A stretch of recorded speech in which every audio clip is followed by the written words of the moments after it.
Last week in Gates County, North Carolina, an armed illegal immigrant was arrested who is on the federal terrorist watch list.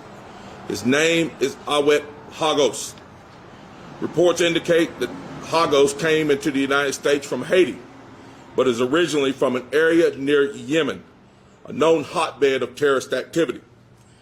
Police were called to the scene after reports of shots fired, and when deputies moved in to apprehend him, Hagos attempted to disarm a deputy before fleeing.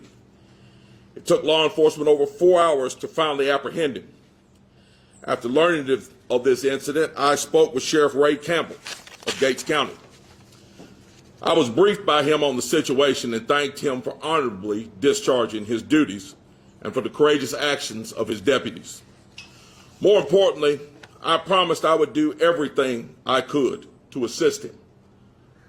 At this time, the suspect is currently being held and has been charged with 3 counts of assault on a government official, 3 counts of resisting a public officer, 1 count of carrying a concealed weapon. The Gates County Sheriff's Office currently has 12 deputies, yet they find themselves dealing with a violent illegal immigrant that our own national security has flagged as a potential terrorist threat. Earlier this morning, my office sent a letter to President Biden. I called on President Biden to give immediate answers. In the letter, I raised questions such as, how did Hagos enter the United States? How did Hagos get to North Carolina? Did he travel by air, interstate, or rail? Are there other places that he's been in our state that he's traveled to or through? And should those areas be on heightened alert? Is he alone? Are there others we should be watching for? Why is Hagos on the terrorist watch list? What organizations does he have ties to? What is his motive and his training? Mr. Hagos reportedly applied for and was denied citizenship. Why? President Biden, when Hagos was denied citizenship, who was alerted of his presence? Did the federal government report this to the state? Did the federal government report any of his activity to local law enforcement? Are there more illegal immigrants on the terrorist watch list here in North Carolina? We deserve answers to these questions. Over the last few years, North Carolina has seen multiple attacks on our infrastructure.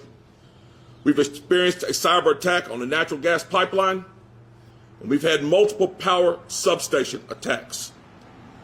Hagos was living just an hour from multiple military installations, both in North Carolina and Virginia. It's imperative that we know immediately if he had known terrorist ties or whether he's been in contact with any associates thereof. We need to know if there are any imminent dangers to the citizens of North Carolina. The silence from the Biden administration on this situation is not an isolated incident. Not even our elected officials in Congress or the Senate have been able to get any answers from him.